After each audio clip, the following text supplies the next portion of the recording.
E aí, meus amigos, tudo bem com vocês? Mais um Visão Agro Talk, né? E é muito interessante porque a gente fica assim muito feliz porque a gente não sabe aonde podemos alcançar. Através da nossa Visão Agro Talk, você pode estar acompanhando através do nosso portal da Visão Agro, também através do nosso Face, né, do Face Visão Agro, e também, claro, no YouTube, também entrando lá no Visão Agro, você vai acompanhar tudo que estiver acontecendo em termos de visão agrotalk, né? O que é mais importante, hoje a gente leva informação para o mundo, né? Através da internet é muito rápido, rápido. E o tema de hoje é o desafio da indústria, né? E para participar comigo, né, sobre o oferecimento da Smar, né? A Smar é a nossa patrocinadora, a nova Smar é a empresa de tecnologia especialista em soluções para a indústria 4.0. Para maiores informações, acesse smar.com/Brasil.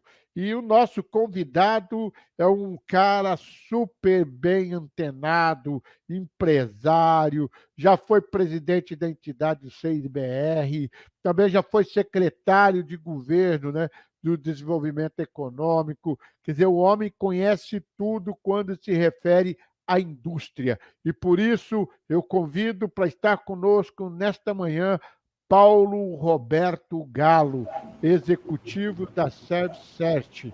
E aí, Paulo, tudo bem, meu querido? Oi, Alex, tudo bom? Um abraço aí.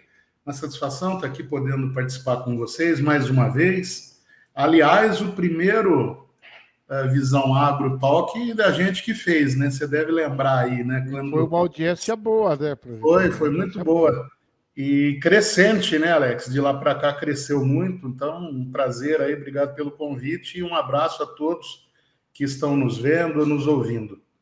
Verdade, Paulo. Paulo, a gente sabe que realmente o Brasil está trabalhando, está passando um momento difícil com pandemia.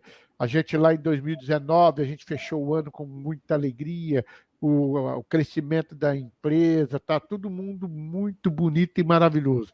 Entramos em 2020, aí veio a pandemia, né? Coronavírus, e que realmente, né, o Covid-19 e mexeu com estrutura do mundo, né? Não foi só do Brasil, do mundo, porque nós não sabíamos como lidar com essa situação, a dificuldade, e muitas decisões foram tomadas.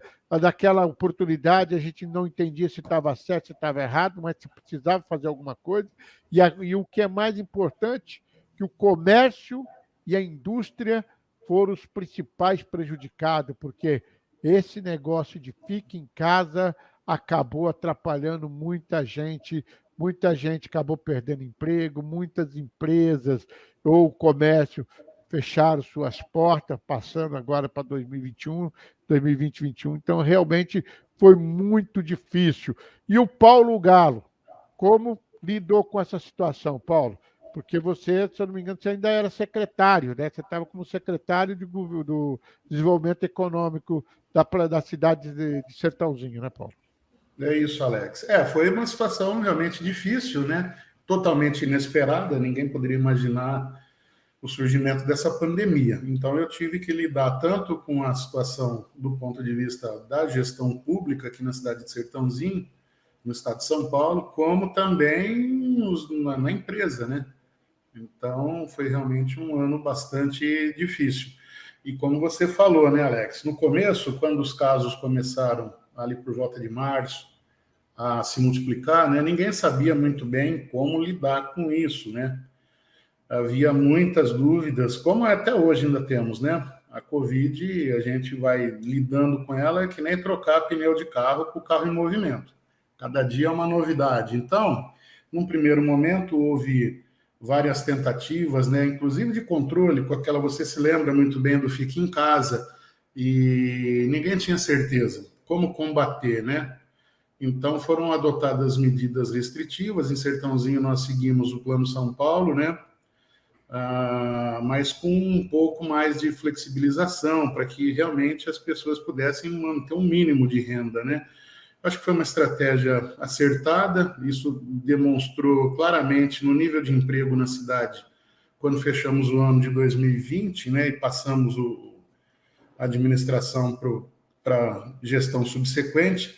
Então, Sertãozinho, comparado com economias parecidas, se saiu muito bem na questão da preservação de emprego e na atividade econômica como um todo. Os setores mais castigados, né, foram a parte de serviços, principalmente bares e restaurantes, que até agora, né, nós estamos aqui em agosto, já em setembro, né, de 2021, e ainda estão com bastante dificuldade, né, buscando uma retomada agora, né, setores de festas, por exemplo, continuam fechados. Então, foi um ano terrível, de muita perda, né? O PIB mundial caiu muito, o Brasil tomou um tombo aí de quase 7% em 2020, né, na comparação com o ano anterior, de 2019. Mas eu acho que o pior já passou, né, Alex? A indústria sofreu, né? A indústria é uma coisa muito complexa, né? Ela tem várias subdivisões, né? No caso da indústria de base, até que o impacto foi bem pequeno da pandemia, né? As indústrias não fecharam, né? Com raras exceções. Algumas cidades optaram por fechar, inclusive o setor industrial, que, ao meu ver, foi um equívoco, né? E então a indústria em si passou relativamente bem. No caso da nossa indústria aqui, indústria de base, né? Passou assim sem maiores problemas, tá? Agora, outros setores industriais foram afetados. Você vê o setor de automóveis, por exemplo, né? A fabricação de carros, até agora ainda continua afetada, né? E nós temos hoje um problema de falta de semicondutores no mundo em decorrência da Covid. De um lado, diminuiu a produção, de outro lado, outros setores demandaram semicondutores, né? Principalmente na área de games e de outros utensílios, né, residenciais, porque o pessoal ficou mais tempo em casa devido à pandemia e aumentou a demanda por esse tipo de equipamento, né? E o mesmo chip, o mesmo semicondutor que está lá no videogame é o que está num painel de controle ou numa injeção eletrônica de um carro, né? Então isso ainda vem afetado, ainda vamos ter um período de alguns meses pela frente instáveis, né? Mas vamos tentando, como eu disse, acho que o pior provavelmente já foi. E na medida em que nós estamos vendo a vacinação evoluindo, né, rapidamente, você vê o resultado, né? Então, isso também não deixa dúvida da importância da gente ter chego a essas vacinas num tempo recorde, né? E aí a gente vai, então, vendo essas melhoras, né? E por isso eu digo, estou otimista, acho que o pior já foi. Paulo, você que eu ia falar, a gente está falando aqui da cidade de Sertãozinho, que é uma cidade industrial voltada para o setor sucrocoleiro e hoje diversificando, atingindo outros segmentos também da indústria, né, que está indo para a área de mineração e abrangendo negócios e ampliando seus negócios. Paulo, você também, como foi secretário da indústria, né? Eu falo secretário da indústria e comércio, mas é desenvolvimento econômico. Você viu que realmente o setor sucroenergético vem passando por muita dificuldade no passado. E a cidade, o parque industrial, não só de Sertãozinho, que veio voltar para o setor, mas as outras empresas de Piracicaba, de outras localizações, como não havendo condições de renovação de equipamentos, trabalhava muito na reforma. Isso não prejudicou muito as indústrias, Paulo? Alex, depende, né? Depende. O que prejudica de fato a indústria ou qualquer tipo de empresa é a falta de negócios, né? A falta de ter o que fazer. Então, É Sertãozinho, por isso, a falta Piracicaba de e fazer outras cidades, equipamentos novos, né? sim.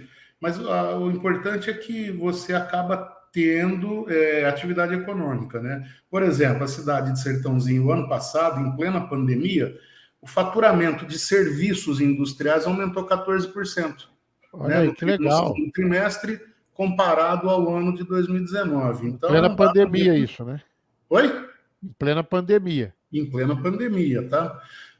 Nós vimos também um comportamento parecido com o Parque Industrial de Piracicaba, né? Então, essas coisas são realmente relativas. Agora, é claro que o que se espera é a retomada de investimentos, né? O nosso setor sucroenergético, especialmente, e que se leve em consideração que o nosso parque industrial, Alex, em 2016 a gente fez uma pesquisa através do Centro das Indústrias, né, com as 100 maiores empresas da cidade, empresas industriais. Olha que legal. 35% delas já atendiam outros setores, tá? 35% lá em 2016. Então, a cidade já vinha buscando essa diversificação, assim como Piracicaba, né? Você vê que Piracicaba, a indústria de base também buscou outros setores, eles conseguiram atrair, inclusive, você vê uma fábrica da Hyundai, por exemplo, né? Que ajudou nessa diversificação econômica. Então, realmente, esse é um grande segredo. Nós temos no nosso DNA, assim como Piracicaba e outras cidades do entorno, né? Está no nosso DNA a produção de equipamentos para o setor sucroenergético. Né? O Brasil é quem melhor produz tanto açúcar quanto etanol no mundo, e a bioenergia também, né? Muito em função das tecnologias que foram desenvolvidas nestes grandes centros industriais, né? A indústria tem disso, né? Além dela gerar negócios, ela gera melhoria de processos, melhoria de tecnologia. Houve muito investimento privado nesse desenvolvimento, né? Então, a gente conseguiu ver esse reflexo, Alex, na forma de sermos bastante competitivos globalmente, não só na produção dos produtos finais, né?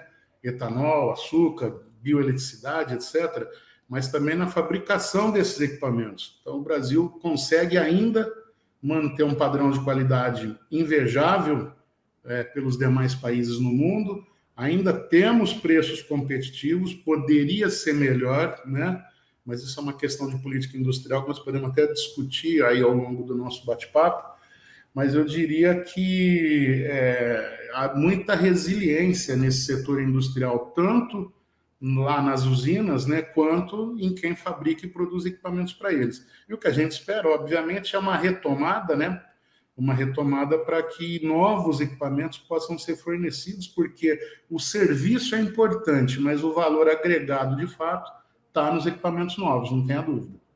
Uma das coisas que a gente percebeu que a indústria realmente sofreu e muitos e chegaram até a fazer movimentos foi o alto custo da matéria-prima, né? O preço do aço disparado, alto, e também agora o ferro também, quer dizer, realmente isso atrapalha, principalmente a empresa quando ela vai elevar o orçamento, ela tem obrigada a embutir esses aumentos no equipamento e muitas vezes fica inviável. É duro competir com as empresas lá de fora, né, que têm um custo mais barato em relação aos nossos. Como que você vê isso, Paulo? Alex, você tem razão, né? O aumento do custo de matérias-primas teve um impacto muito forte e o Brasil tem uma desvantagem adicional, né? Nós temos aí no cenário mundial o aumento do custo dessas matérias-primas em dólar, tá? Exato, dólar. Porque houve uma queda na oferta, inclusive, né? Até por conta da pandemia, tá? Então, nós tivemos principalmente problemas nas siderúrgicas, né? Algumas precisaram parar fornos, e um forno não é que nem você ligar e desligar uma televisão, né? Tem todo um Leva um procedimento, tempo, né? uma coisa lenta. Então, isso afetou bastante a produção de metais de modo geral, né, no mundo. O cobre, por exemplo, teve aumentos de 70%, né? Então, além desse aumento em dólar, nós tivemos um aumento em reais, né, devido à defasagem cambial, né? Então, o dólar subiu muito rapidamente de R$ 3 e pouco para quase 6, né? Então, ou seja, para você trazer a mesma quantidade de matéria-prima em dólar, você precisou despender de muito mais reais, né? E, obviamente, você precisou repassar isso para o teu preço final, né? As margens industriais são pequenas, né? Bem pequenas, e, no entanto, se você tentasse absorver, as empresas teriam que trabalhar no prejuízo, né? E, obviamente, que isso não é possível. Então, são dois fatores, né, em cascata: o aumento lá fora, em dólar, por problemas de oferta e demanda, né, e o câmbio, né, que tem sido muito desfavorável para quem importa, né. Teoricamente, está bom para quem exporta, né, mas o que acontece, mesmo quando a empresa é exportadora, ela tem um componente importante no custo dela que também está amarrado ao dólar, né. Então, o que se ganha no câmbio para a exportação tem se perdido na importação também dos insumos e tudo mais, né, Alex? E isso acontece que vai fazendo com que o preço dos equipamentos, né, dos produtos, fique muito elevado. e é como você disse, acaba inviabilizando o investimento, né? Eu tenho percebido de alguns meses para cá projetos que vinham sendo planejados, sendo agora retidos, né? Não estão cancelados, mas já tem empresas segurando, né? Os seus pedidos, aí, os seus investimentos, para ver se a coisa viabiliza, né? Para você ter uma ideia, na nossa área de automação industrial, Alex, hoje tem peças eletrônicas, né? Por exemplo, para um controle de processos, né? Tem algumas partes, vamos dizer, uma unidade central de processamento, custando R$ 450 mil. Uma placa eletrônica, né? Eu vou dar o dado de novo para você, R$ 450 mil, que é uma pequena parte do que é o sistema. Então, o cliente começa a fazer conta, né? Fala, olha, eu vou gastar não sei quantos milhões aí, qual vai ser o meu resultado, né? Então, tem gente dando uma segurada para esperar que essa situação fique mais favorável, né? A concorrência com os importados, ela existe, e eles conseguem, na maioria dos países, produzir numa escala maior do que a nossa, a custos menores, né? Então, hoje, se você tem uma manufatura no Brasil e você precisa importar, por exemplo, um comando, um torno CNC aí, um centro de usinagem, qualquer coisa, você vai pagar uma taxa, além de você pagar um preço alto, né, em reais devido ao câmbio, temos ainda imposto de importação no meio da história, né? Então, isso gira tipicamente aí 20, 25% do preço do produto é imposto de importação. E com agravante, né, esse imposto de importação, ele não é, você não toma crédito dele. Os demais impostos incidem normalmente, como IPI, ICM, PIS, COFINS, etc., né? Mas eles são compensatórios, né? O tratamento é como se você estivesse adquirindo no mercado interno, mas o imposto de importação não. Então, essa é uma questão que precisaria ser também revista, né? De modo que nós possamos modernizar o nosso parque industrial, de modo geral, adquirindo equipamentos que nos permitam ser mais competitivos, Alex. Ô, Paulo, outra coisa também que a gente percebe, né, que realmente, por exemplo, quando a gente compara a parte industrial e a parte da agrícola, a gente vê que os agricultores eles são muito mais organizados em termos de quando eles tentam defender os interesses deles junto ao governo, vai para cima, busca, luta, através das cooperativas se fortalece. E a gente percebe que a indústria ela não tem essa força junto à política como tem a Frente Parlamentar da Agricultura. Eles têm uma turma da pesada. Já o setor automobilístico, eles também, qualquer coisa, eles fazem o movimento, eles conseguem o que eles querem. E a indústria tem essa dificuldade. Inclusive, hoje, o Diário de São Paulo está trazendo, através do seu colunista César Neto, dizendo que é o seguinte, que entidades como a FIBABRAM e também a Fiesp, eles atuam mais como partido político do que como entidade representativa. Você concorda com isso? Alex, veja bem, tudo é política, né? Tudo é política. Eu até acho que a Fiesp poderia ter atuado mais na política partidária do que tem atuado. Eu estou dizendo institucionalmente, né? Não estou falando em pessoas, diretores, etc. Estou falando da entidade em si, porque é preciso, você vê, você citou o agro, né? O agro tem uma belíssima bancada, né, parlamentar que é muito representativa e que reconhece a importância do agro, né? E tá aí, eu posso, só desculpa aí. E essa bancada, ela é bem mesclada. Ela tem tanto representante da direita como de esquerda, como de centro. Ela é bem versátil, né? Não, sem dúvida. Então, quer dizer, o agro mostrou, né, a importância. Não por acaso o Brasil é a grande potência agrícola do mundo, se você for analisar, né? Nós temos um leque de produtos, né, tanto para consumo interno quanto para exportação. Teve um dado recente aí apontando que o Brasil já é responsável por alimentar 800 milhões de pessoas no mundo através do seu agronegócio, né? Tá? 1 bi 600 milhões. Representa em torno aí de quase 20%, Paulo. Do quê? De alimentação do mundo, que o Brasil já sustenta. O dado que eu tinha aí são 800 milhões de pessoas. Eu peguei mais atualizado agora, né? Porque a gente busca sempre informação, sempre estamos falando da pecuária, da agrícola, né, soja, tudo. O Brasil hoje já sustenta 1.600 milhões de pessoas no mundo, representando isso em termos de 15 a 20%. Né? Então, você vê a importância já do Brasil, porque o Brasil ele produz 5 vezes mais a segurança alimentar do que a sua necessidade. Então, quer dizer, Então entendeu, você Paulo? vê a importância do setor, né? Que vem se organizando, né, Alex? O setor começou a virar, né, no sentido positivo a partir da fundação da Embrapa, né, que é a empresa brasileira de agropecuária, que aliás surgiu durante o período militar aí, né? Foi Querendo, fundamental a chegada do Embrapa, né, filho? A é, Embrapa fez o divisor de água da agricultura, nossa. exatamente. Então eu não estou Então, que aqui nós precisamos ter querendo. também um Embrapa na indústria, né, para fazer o divisor, para a gente poder Então, na competir, verdade, né? alguns anos atrás, Alex, eu não me lembro aí se foi no governo Dilma ou no Temer, não me lembro, tá? Foi criada a Embrapi, né? A Embrapi, ela é exatamente isso que você falou, né? É o mesmo espírito da Embrapa, porém é focado nas questões industriais, né? Ainda não decolou como deveria, tá certo? Mas está aí, está criada, né?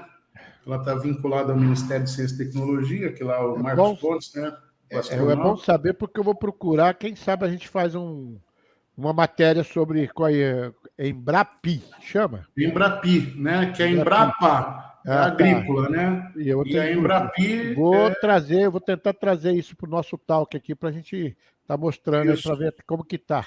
é importante, acho que é uma pauta importante, né? E aí cai na necessidade, Alex, da gestão justamente governamental, né? Tá. Que foi o começo dessa sua pergunta. Então, a Fiesp, ela tem sim bastante força ainda, né? Assim como tem a CNI, que é a Confederação Nacional da Indústria. E eu penso que faltou, talvez, para a Fiesp um pouco mais de abertura para vários setores políticos, né? Ou seja, a Fiesp poderia ter feito um papel um pouco mais, digamos, catalisador, né? O que é um catalisador numa reação química? Ele é um elemento que está presente numa reação, ele possibilita que essa reação química aconteça e ele sai depois da reação exatamente como ele entrou. Ou seja, ele é fundamental para que a reação ocorra, mas ele não se dissolve, ele não se altera, né? Esse é o catalisador. Então, talvez esse fosse um papel importante para a Fiesp, né, de catalisação. Nós temos uma grande quantidade das empresas industriais no Brasil, Alex, compostas de micro e pequenas empresas, né, no setor industrial. Para você ter uma ideia, micro e pequenas empresas industriais no Brasil, dados recentes agora da CNI, são quase 450 mil indústrias de micro e pequeno porte. Tá? As de médio porte são 22 mil e as de grande porte, 5 mil. Então é fácil você perceber, para cada grande empresa no Brasil, no setor industrial, existem 100 micro pequenas, né? E a micro e pequena é onde está a grande geração do emprego industrial, inclusive, né? A grande empresa, ela não gera tanto emprego, não que ela não gere emprego, mas não gera tanto. Por quê? Porque, em geral, os processos são mais automatizados, né? A tecnologia está mais avançada, são processos, inclusive, que, se não forem automatizados, não dão ganho, né, de escala. Então, o emprego está embaixo. E embaixo, que eu digo, na cadeia alimentar, né, nas micro e pequenas e tal. E muitas vezes essas empresas não são ouvidas nas federações, na confederação, né, da forma como poderiam. Né? O calo dói de uma maneira diferente numa pequena e numa microempresa do que dói numa grande. Isso é um fato. Então, eu acredito que agora, inclusive, nós vamos ter uma mudança na gestão da Fiesp, né? Está entrando lá um novo presidente, que vem do setor têxtil, né? Da Coteminas, é o Josué. Então, vamos ver aí, eu espero que a Ele é o Fiesp... filho do Zé Alencar, não é? Do Zé Filho Alencar, do que Zé Alencar, que que foi foi vice-presidente vice-presidente no do governo Lula. Lula, Os né? dois mandatos do Lula. Isso, né? E faleceu Faleceu. prematuramente, inclusive, né? Então a gente espera que a Fiesp realmente evolua, né, nesse sentido, não que ela não tenha tido um papel importante, tá? Uhum. Teve, né, e tem, e mantém. A Fiesp representa quase 30% do PIB industrial do Brasil, está aí, né? E além disso, ela é uma entidade também que se preocupa com a indústria, e principalmente com a qualidade de mão de obra através do Senai, que ela prepara os cursos, o SESI, quer dizer, Sim, sim. realmente. É Fiesp, importante, Alex, importante notar o seguinte, o Senai não é Fiesp, né? O o Senai ele SESI, existe no Brasil inteiro, certo? O mas ele Senai, o não é o braço SESI, do Ciesp, Fiesp, tem duas, né? Explica para nós aí como que funciona Fiesp, Ciesp, o que que o tá? Senai, o SESI, da onde vem então? A estrutura, vamos falar de indústria, né? A estrutura representativa, ela tem um guarda-chuva central que é a CNI, que é a Confederação Nacional da Nacional da Indústria, né? Indústria. Com Isso. base, está sediada em Brasília, né? E embaixo da CNI, cada estado tem a sua federação. Então, a Certo. CNI é a confederação, que é, na verdade, o conjunto das federações. Então, no estado de São Paulo é a Fiesp, né? Que é a Federação da Indústria, das Indústrias do Estado de São Paulo. Em Minas Gerais, nós temos a Fienge. No Rio de Janeiro, a Fierge. Paraná, a Fiep, vai por aí afora. Como a indústria no estado de São Paulo é praticamente mais de 30% do PIB industrial está aqui no estado, a Fiesp se torna a entidade, a federação mais forte, tá?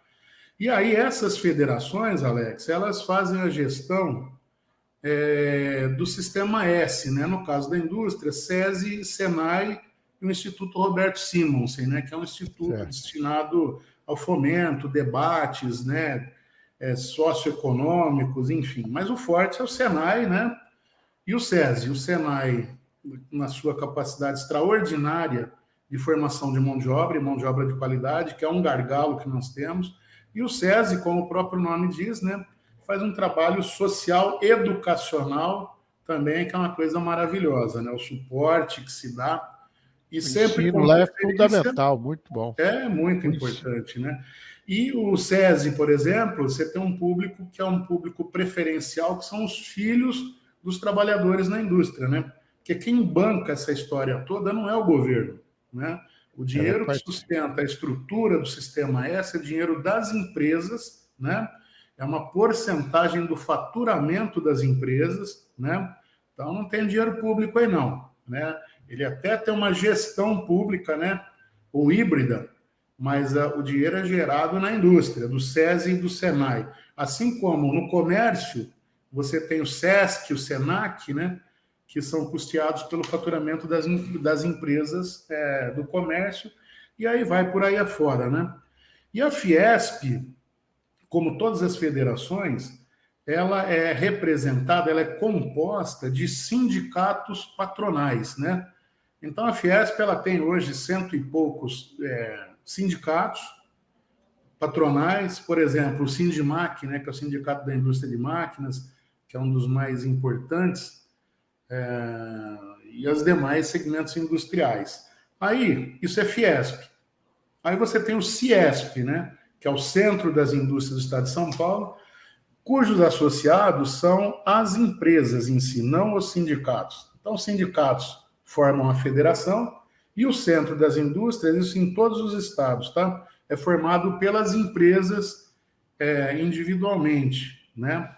Então, a gente costuma até dizer que o Ciesp tem a representatividade, porque ele tem milhares de empresas associadas, né? Mas a Fiesp, ela tem o poder inclusive econômico, né? Que é ela que faz a gestão dos recursos, né?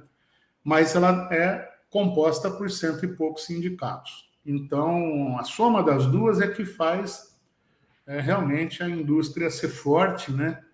E nos traz essa representação. Geralmente, quem assume a presidência da Fiesp, até por consenso, assume também a presidência do Ciesp.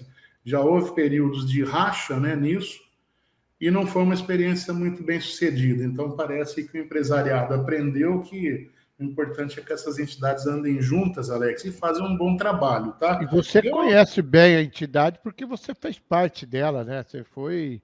Você teve participação e muitas vezes, um detalhe que é bom registrar para o pessoal que está nos assistindo e saber, né, que o Paulo Galo fez parte daquela diretoria do CIDBR, onde teve a oportunidade de indicar o primeiro empresário do interior a fazer parte da diretoria da Fiesp, que até então era só os empresários de São Paulo, da capital, que participavam.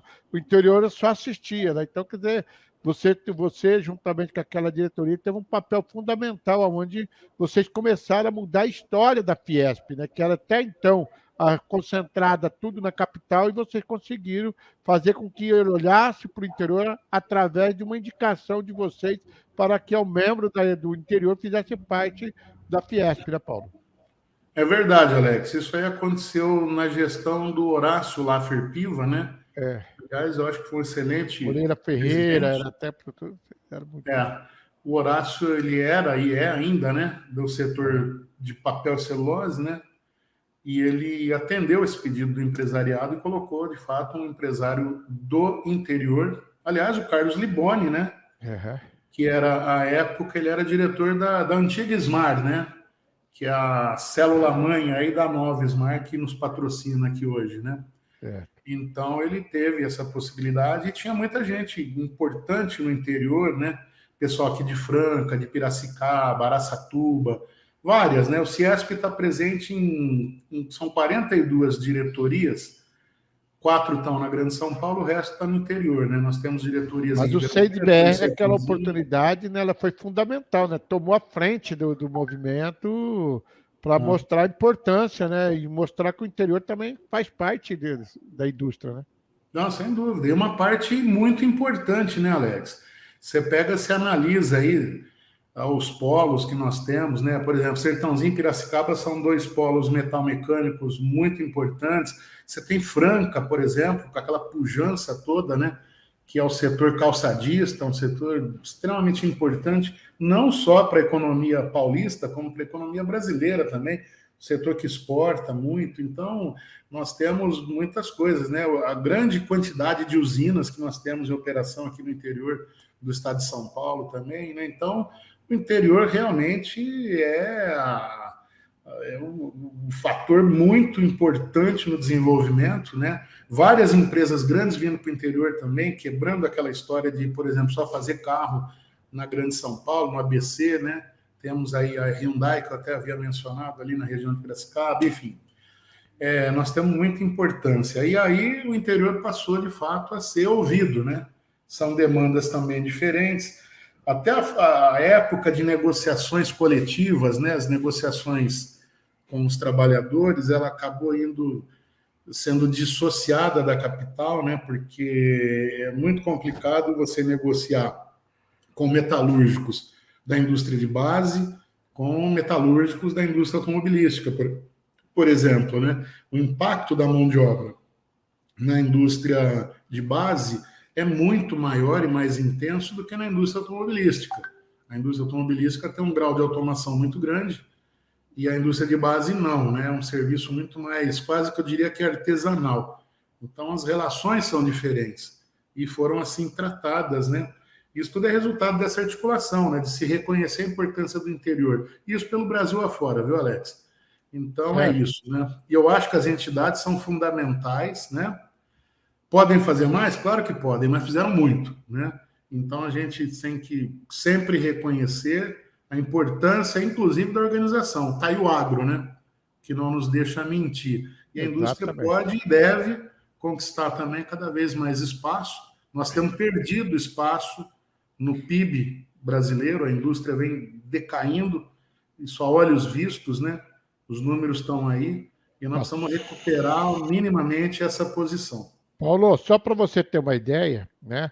Ontem nós da Visão Agro, né, divulgamos uma notícia que, ó, 7,66 bilhões de dólares é a balança comercial do nosso Brasil.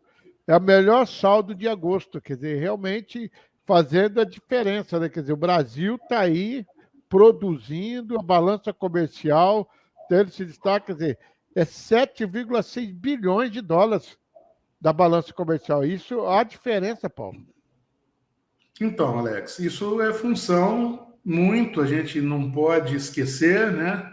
do câmbio, né? Em termos Então, de porcentagem, Paulo, em termos de porcentagem, dá 31,7% a mais em relação ao mesmo mês de agosto do ano passado. então, isso é ótimo, né, Alex? Isso significa algumas coisas, né? Primeiro, que também aumentou a demanda, né? Ué, ainda bem, né? O ano passado, ele é atípico para tudo que você puder imaginar, por conta da pandemia, né? Então, como a demanda volta Mas a foi um crescer, ano bom, apesar disso, ainda foi um ano bom. Do ano passado foi bom, 2020 foi bom ainda, principalmente para o setor sucroenergético. não, se você for falar em termos industriais, foi um ano bom, né? Até comentamos isso atrás aí que a atividade industrial ela não foi tão afetada, embora algumas tenham sido, né? Mas no frigir dos ovos a atividade industrial se deu bem aí na pandemia, tá? Comparado principalmente com o setor de serviços. Mas esse aumento das nossas exportações em termos financeiros tem também uma componente aí que é do câmbio, né? Então, hoje, para você exportar, Alex, você precisa de menos dólares, né? Para fazer a mesma receita em reais. Então, isso faz com que o nosso preço em dólar fique mais competitivo, tá? Na hora de você exportar. Tem o problema, obviamente, que eu até mencionei anteriormente, de que os insumos também aumentam, né? As empresas que dependem de alguma coisa importada. Mas na conta básica e aritmética, então você com menos dólares, você coloca mais reais na sua conta, e isso faz com que a nossa exportação fique mais competitiva, tá? Não estamos falando aqui em margens, né? A gente tem um valor em reais aí, ou em dólar, né? Exportado, vários 7 bi que você falou aí, né? Que É, deu. 7,6 bi. E aí essa é uma parte da conta, né? Precisa ver agora, Isso. no final, quanto que isso representa no final do dia, né? Quanto que sobrou a mais na operação? Sobrou, não sobrou, empatou, não empatou? Mas é sempre bom a gente ver números positivos, né, Alex? Você não tenha nem dúvida disso. E é o Brasil mostrando que é resiliente, né? Apesar que o nosso segundo trimestre foi bem ruim, né? Agora, você Nosso... imagina, Paulo?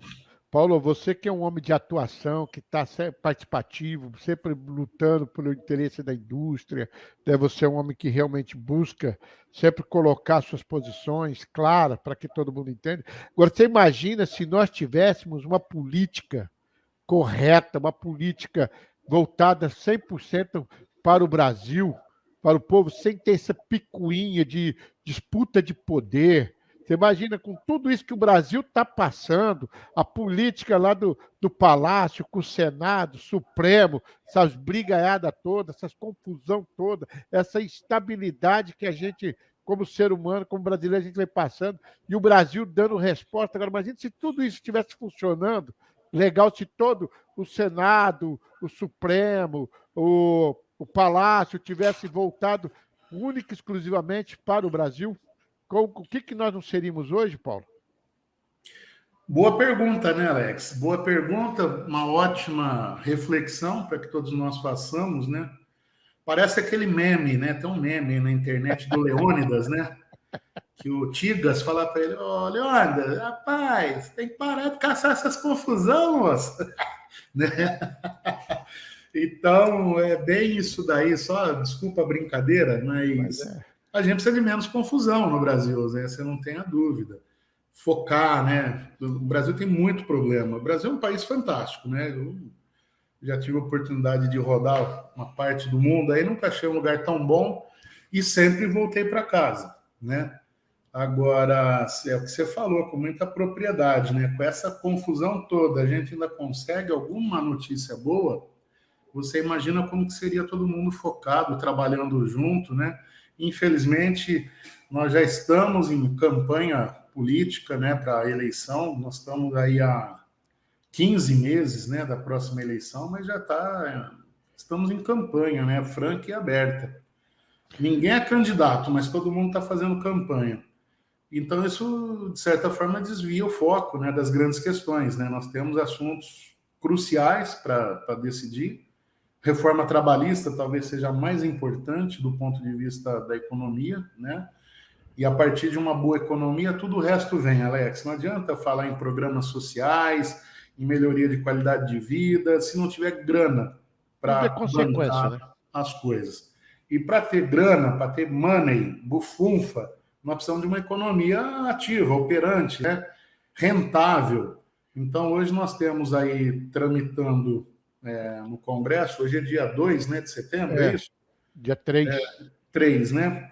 Hoje é 3. Tramitando. Nós estamos gravando dia 3, né? Mas vai ao ar agora Isso. na Então, dia por isso 6. por isso que eu estou ressaltando a data, né? Porque tem gente que vai escutar isso daqui a um mês, né? Está lá tramitando uma suposta reforma tributária, que na verdade não é uma reforma, é um arremedo, mais um retalho na colcha de retalhos que é a legislação tributária brasileira, né? E as grandes questões, ao meu ver, não estão sendo vistas, né, como deveriam, né? Um dos grandes problemas para se produzir no Brasil, Alex, você pode ter certeza absoluta, se não o maior, é a questão tributária, né? As regras tributárias no Brasil são selvagens, E a carga tributária do Brasil é uma das maiores do mundo, né, Paulo? Altíssima, altíssima. E diga-se de passagem, né, Alex? Quando você pensa no custo-benefício da carga tributária brasileira, aí fica pior ainda. Tem países, por exemplo, os países lá da Escandinávia, Suécia, Noruega, Dinamarca, tem cargas até maiores do que a do Brasil, mas isso retorna para a população, né? Aqui no Brasil, quem pode paga o imposto e aí vai gastar de novo com educação, vai gastar de novo com saúde, vai gastar de novo com segurança, né? Contratando esses serviços na esfera privada. Nesses países aí onde a carga tributária é maior ou igual, esses serviços são prestados pelo Estado, né? É o estado do bem-estar social que se fala aí em sociologia, né? Então a gente está muito longe disso. E aí o empresário brasileiro ele sofre, gasta muita hora, muita energia para poder pagar corretamente os seus impostos e achando que está pagando, né? Porque por mais que você se esforce, as coisas mudam muito. Você vê um assunto terrível, é o ICM, né? O ICMS, que é um Tem uma imposto. briga entre o governo federal e o governo estadual sobre isso. Um diz que zera, o outro aproveita e aumenta, e a gente que leva os tiros dos dois lados, né? Aí são duas coisas distintas, Alex. Primeiro, o ICM, ele é um imposto da alçada estadual, mas ele é regulado por uma legislação federal, que é a Lei 116 de 2003, né? Mas o que acontece? Cada estado pratica uma alíquota diferente, né? E aí a gente tem um agravante que é o seguinte, periodicamente, os secretários de Fazenda dos estados, eles se reúnem, eu até costumo dizer que eles se reúnem para fazer maldade com a gente, né? Então vão lá, se encontram, e às vezes surgem ali convênios entre os estados que não valem para todos os estados. Então vamos dizer que o cara do estado de São Paulo senta lá com o seu colega do estado de Goiás, por exemplo. Aí eles fazem um acordo lá para determinados produtos terem uma tratativa diferente em termos de alíquota desse imposto, né? E a gente muitas vezes não fica sabendo disso, tá? O empresário, porque a informação flui de uma maneira horrível, muito ruim, né? Então você faz uma venda de São Paulo para Goiás e aquele teu produto passou a ser objeto de um convênio entre o estado de São Paulo e Goiás, e você não está sabendo. Quando você vendeu, você não considerou esse custo, tá? Que esse imposto geralmente aumenta, né, no teu produto. E aí você, quando você fatura, Aí você vai você ver às vezes não está sabendo que aquele determinado imposto está com uma alíquota diferente. Então você errou. Lá na frente chega a multa, tá? Porque você recolheu indevidamente. E aí a briga é esse samba do crioulo doido, né? Você, quando vai vender para outro estado, o empresário industrial prudente, ele vai buscar checar para cada orçamento que ele for fazer para outro estado, como é que está o comportamento de São Paulo para Goiás ou para o Mato Grosso, e isso vale para todos os estados, né? O nosso alcance aqui é nacional, então você, empresário aí do Goiás, do Rio Grande do Sul, do Rio Grande do Norte, tome cuidado com esse tipo de tributo para evitar surpresas. E a gente vive, então, Alex, esse susto, né? Agora, essa questão que você colocou da briga do governo federal com o governo estadual diz respeito ao ICM nos combustíveis, né? Todo mundo sabe, os preços do combustível para o consumidor final aumentando E aumentando ali, aumenta sucessivamente. todos os produtos, né, Feliciano? Tudo é transportado, né? Mas no caso do governo fica essa briga, uma briga midiática, né? Onde o pessoal que é, vamos dizer, favorável ao governo diz que o governo federal baixou as alíquotas dos impostos e que os governadores aumentaram, né? Isso é uma desinformação, Alex. Isso é uma desinformação. Qualquer pessoa pode acessar aí na internet, consultar lá a tributação sobre os combustíveis e verificar o seguinte: os impostos federais, quais são? PIS/COFINS e CID, que é a Contribuição sobre Intervenção de Domínio Econômico. São os 3 impostos federais. Eles continuam lá, como sempre estiveram. É um valor em real, cobrado fixo, em cima do volume de combustível vendido. Ele nem considera o preço do combustível, considera o volume. Então, vendeu lá 1.000 litros de gasolina, paga X de PIS/COFINS, ou de CID, por exemplo, tá? Já o ICM, o ICM é uma porcentagem, né, cobrada sobre o preço praticado lá na cadeia produtiva. E esse é da alçada dos estados. E aí nós temos uma nova distorção, né? O combustível, para você ter uma ideia, no estado de São Paulo, Alex, a alíquota do ICMS é de 25% hoje, aqui, início de setembro, tá? E sempre foi, faz muitos anos. Estou falando de combustíveis fósseis, tá? Falando de gasolina e diesel. No Rio de Janeiro, é o mesmo combustível, a alíquota é 34%, né?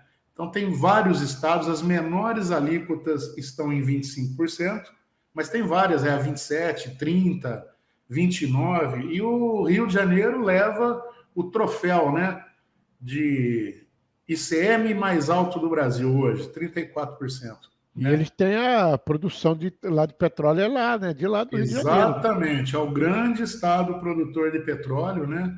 Uhum. Tanto no petróleo, vamos dizer, convencional, quanto petróleo de pré-sal, né? É bom a gente se lembrar disso sempre.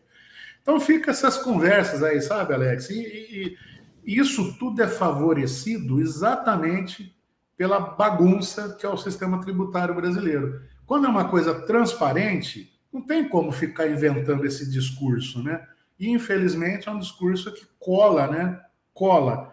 E aí você vê que uma parte do custo desse que chega na bomba para o consumidor é o combustível em si, né? Então você tem o preço lá na refinaria, mas você tem a cadeia ao longo disso, né? Você tem impostos, você tem margem de revenda das distribuidoras, tem a margem do posto, né?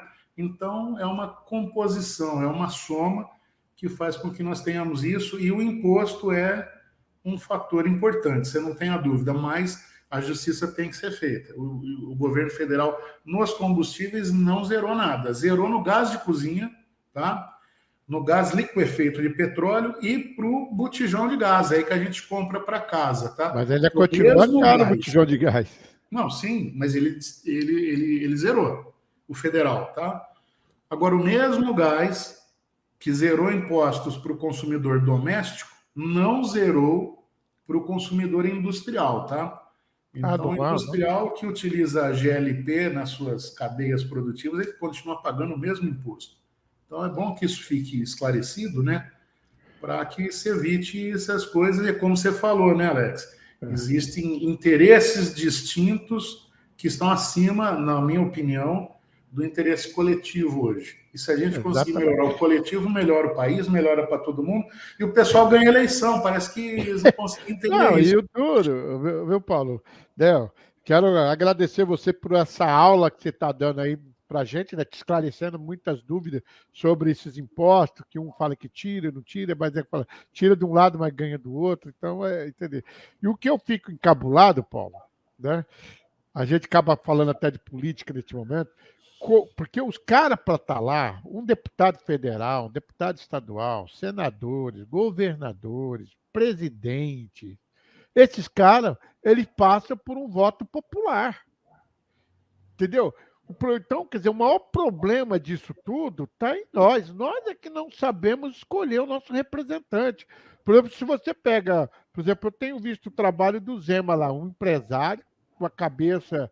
Você vê que ele tem uma postura diferenciada, né? Agora, você pega o cara que faz da vida pública uma profissão, o cara vive disso, e você vai pegar os rendimentos dele, quanto que ele ganha por mês, e ver o padrão de vida que ele tem, não condiz com o salário dele. Então, eu fico encabulado com como que pode. Nós, brasileiros, nós temos que, em primeiro lugar, antes de ficar reivindicando as coisas lá, nós temos que aprender a escolher o nosso representante. Porque as pessoas de bem, né, elas também têm que se colocar. Por exemplo, você é um cara que a gente sempre trabalhou para que você um dia pudesse entrar na política, representar a categoria da indústria, tudo, mas devido à sua cabeça diferenciada, você não gosta muito de mexer. Você já teve essa experiência como secretário da política, mas você sempre entrou através da entidade da indústria, buscando trazer melhoria tanto para a indústria, tecnologia, você sempre procurou. E realmente você conhece como que está funcionando a máquina por dentro, porque pelo que você viu, você não gostou, por isso que às vezes você tem resistência de colocar o seu nome aí para que possa realmente fazer alguma coisa em prol da indústria, não só da sertaneja, mas do Brasil. Alex, não, é o seguinte, olha, primeiro que eu absolutamente não tenho nada contra o político profissional, tá? Eu acho que a política bem praticada é uma atividade como qualquer outra e uma atividade nobre. O problema é que essa atividade vem sendo distorcida, não só no Brasil, tá? Hoje o sistema político passa por um momento de descrédito generalizado no mundo, né? Não é só no Brasil, com as raras exceções, né? Mas raras mesmo, tá? Então, mas eu, a priori, eu não tenho absolutamente nada a pessoa viver de política, desde que não tenha essas distorções aí que você acaba de mencionar, né? O cara ganha 10 e tem um padrão de vida de 50, 100. Alguma coisa está errada, né? Não tenha dúvida. Mas o político que se dedica de forma nobre, de forma transparente, eu acho que ele é importante, até porque ele deveria até se preparar, né, Alex? Se preparar bem, exercer um cargo público, seja ele no executivo, no legislativo, não é fácil, requer muito conhecimento, é muita lei, são muitas normas, né? Então, eu acho que é Aí a gente, fundamental. viu, pô, desculpa então, aí a gente acaba elegendo um tiririca da vida que não sabe Pois é. escrever, não sabe lá, e o cara tá lá. Aí cai, Alex, naquilo que você falou que eu ia chegar nessa conclusão. Você disse, o errado somos nós, né? Cada político desse que está ali, tanto os bons quanto os ruins e os péssimos, foram colocados lá por nós. Nós elegemos, né? Agora, o brasileiro, às vezes, não gosta de discutir política, de falar sobre política, né? Deveria gostar, porque quem não gosta de política acaba sendo comandado por quem gosta. Isso é um fato, né? Então a coisa vai ficando desigual. Eu te garanto, não aqui, esse nosso público é um público que está nos assistindo, nos ouvindo, muito mais esclarecido do que a média da população, mas a grande maioria das pessoas não se lembra em quem votou na última eleição no Legislativo. Vai lembrar para presidente, mas votou para quem no Senado? Votou para quem na Câmara Estadual ou Federal? Não lembra, né? E como não lembra, não cobra. Então vai lá, vota e depois esquece. Aí o cara fica à vontade, fica fácil, né? Só pra você Eu, ter uma Alex, minha ideia, pô. visão, eu passei por lá, como você disse, mas passei porque eu sempre militei, vamos falar assim, né, na área empresarial, né, como voluntário. E aí fui procurado para levar um pouco dessa experiência para o setor público, né? Levamos uma parte do privado, mas sem maiores pretensões. Passamos lá há 4 anos, foi uma experiência bacana, eu até tinha vontade, mas já fiz minha parte, né? Já matei a vontade, tá? E não é o fato de você estar ou não ali exercendo um cargo, qualquer coisa, que você não possa discutir os temas, né? Eu acho que sempre é importante falar sobre esses temas de política, de economia e tal, até para a gente poder ajudar o processo político, né? Para que a gente possa ter um país cada vez melhor, porque eu ainda acredito muito no Brasil. Paulo, você falou assim que o tempo era longo, né? 1 hora, olha, nós vamos ter que ter assunto. Se eu falar para ti que nós estamos chegando ao final, que o tempo está passando correndo, e eu tinha tanta coisa que eu queria falar com você sobre a parte da indústria, sobre economia. Então a gente tinha que discutir tanta coisa, mas o tempo ele é cruel, né? Ele passa. E eu, para finalizar, Paulo, e você me responde e também já aproveita e já dá suas considerações finais. Eu vejo o seguinte: a agricultura, ela tem a cooperativa. O que tem feito a agricultura ser forte são as cooperativas, né? Porque aonde o agricultor, o pequeno agricultor, ele tem condições de comprar uma máquina, de comprar os insumos, tudo através da cooperativa com o menor preço, porque realmente são produtos muito caros e eles individualmente isso é impossível. Mas através da cooperativa, o pequeno agricultor ele tem condições de ter acesso aos maquinários, tecnologia. E a indústria, a gente percebe que a indústria não tem isso. Principalmente agora, quando teve a alta da matéria-prima, a gente viu que muitas indústrias de porte médio para baixo teve dificuldade de poder concorrer no mercado por causa do alto preço, que é cotado em dólar, agora, e falta de matéria-prima. Mas um grupo de empresários em Recife, em Pernambuco, eles se juntaram, várias empresas, para comprar um carregamento de aço, veio da Turquia. Eles compraram um preço bem acessível e foi dividido. Foi juntando, um quer 12 toneladas, outro quer 50 toneladas, e eles conseguiram fazer uma carga completa no navio. Por que, que a indústria não faz isso no modo geral, Paulo? Qual é a Alex, dificuldade de se juntar para buscar o custo, baratear o custo da matéria-prima? Para não ficar olha, refém. eu vejo que, acima de tudo, é um problema cultural, né? O empresariado industrial tem um pouco mais de dificuldade de entender que, embora ele possa ser concorrente, mas eles também têm interesses comuns, né? Exato. Esse caso que você citou de Recife aí é um exemplo claro disso. Mas a luz no fundo do poço, Alex, é que aqui no estado de São Paulo, principalmente, começaram as tratativas para a implantação daquilo que são os arranjos produtivos locais, os APLs, tá?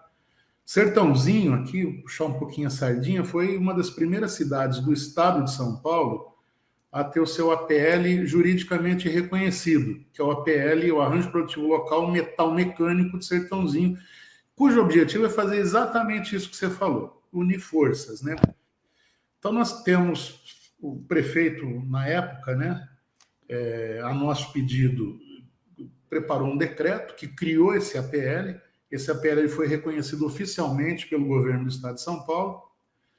E isso aconteceu no final aí de 2019, final de 18 para 19. 19 nós passamos trabalhando, estruturando. Esse APL ele envolve as indústrias, envolve a área educacional, envolve trabalhadores, tá? Através dos sindicatos, né?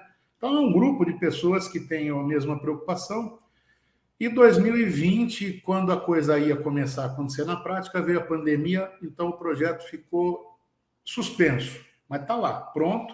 Eu, inclusive, já conversei com o secretário de Desenvolvimento Econômico, que assumiu lá no meu lugar, nessa administração atual, que, aliás, é amigo meu, o Henrique, e que está bastante comprometido em retomar isso. E nós temos arranjos produtivos na região, no interior, fazendo isso que você está falando, né? Um Vamos exemplo fazer isso a nível nacional, porque você hoje está em rede nacional, né? Você está falando do Sim. Brasil todo. Então, mas eu estou falando de São Paulo, que é o que eu conheço melhor por É, enquanto, tá? Você tem aqui em Porto Ferreira, por exemplo, o pessoal lá na cerâmica, né? Trabalhando. Tem o pessoal do calçado, então já tem essas iniciativas que você está falando.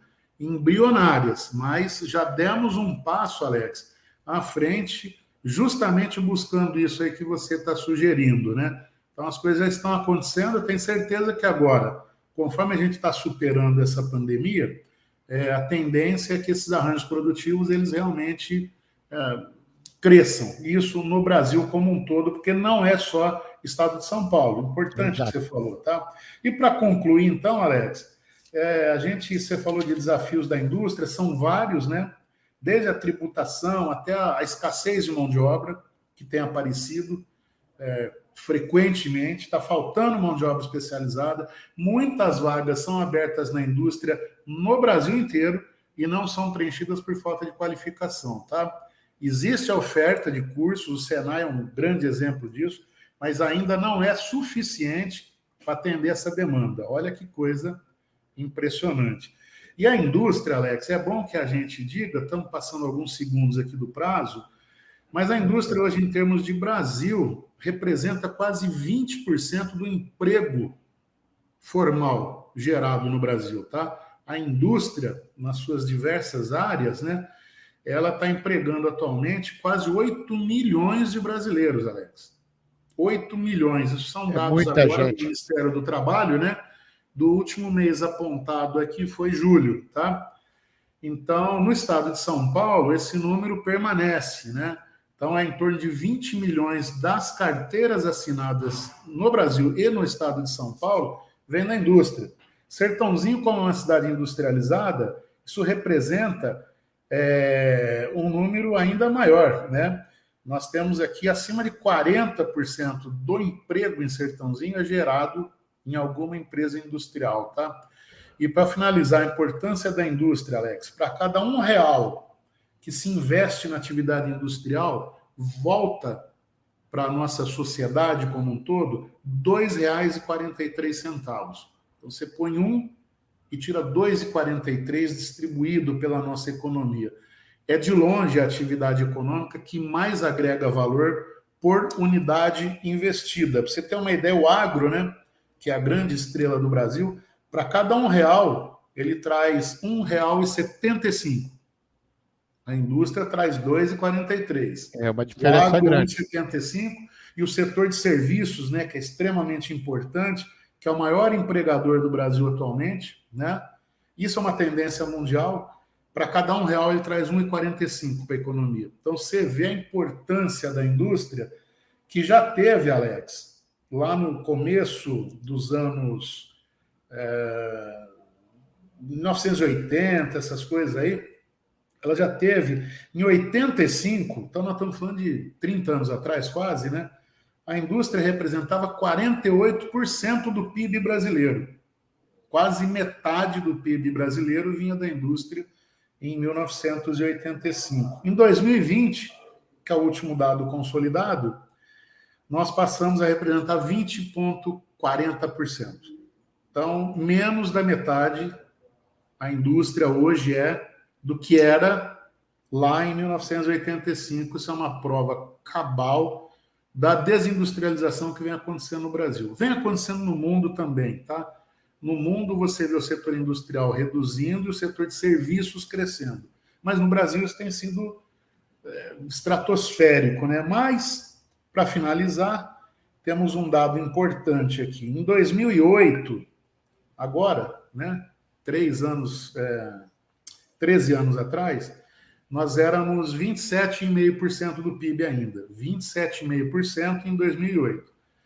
E a indústria tinha um PIB naquele ano de 717 bilhões de reais. Tá? 717 bilhões. Em 2020, como eu disse, nós caímos para 20,4, mas o mesmo PIB que era de 717 bi veio para 1,314 bi. Então quase dobrou. Ou seja, a indústria perde percentualmente participação no PIB, mas dobra o volume de recursos que ela produziu. Isso é resultado de produtividade, modernização, tá? E a gente consegue, então, buscar espaço no exterior. Agora, é aquilo que você falou, Alex. Imagina se todo mundo tivesse realmente imbuído em trabalhar junto e nós tivéssemos a nossa indústria mais apoiada do que ela é, onde nós poderíamos estar. Eu nem tenho inveja da China, cara, porque lá a indústria é mais forte, mas nem de perto ela transfere tanta renda, para as camadas mais diversas da população. Então, a indústria, o agro é pop, mas a indústria também tem uma participação ainda importante no desenvolvimento desse país. Paulo, muito obrigado pela sua atenção, por ter aceitado o nosso convite. Fico feliz e lá na frente a gente volta a falar, porque tinha muita coisa para ser falado, né? Por exemplo, eu queria falar com você sobre a indústria da China, porque a China, por que ela decidiu ser fábrica do mundo? Então, hoje mudou muito a história dela em relação a essa decisão que ela tomou lá atrás, né? Então, é muita coisa para ser discutida. Ainda ontem, com o Senado rejeitou um projeto onde qualificaria o profissional para trabalhar na indústria. Então, foi muita coisa para falar, mas fica para a próxima. Paulo, mais uma vez, obrigado, que Deus te abençoe. E nós estamos aqui sobre o oferecimento do Visão Agrotalco da Ismar, a nova Ismar, empresa de tecnologia que especialista em soluções para a indústria 4.0. Para maiores informações, acesse smar.com.br, não, /Brasil. Então, Paulinho, um abraço, obrigado aí, Paulinho. Alex, eu que agradeço. Fica aí, então, já aceito o convite, tá? Tá certo. Para a gente retomar. Realmente tinha muita coisa para falar, e você tem razão, uma hora passa rápido, tá bom? Um abraço para todos que nos ouviram, todos que nos viram, e um abraço para o pessoal da Nova Ismar aí que proporcionou esse programa para a gente. Obrigado. Tá certo, um abraço. Gente, até o próximo, se Deus quiser. Tchau, tchau.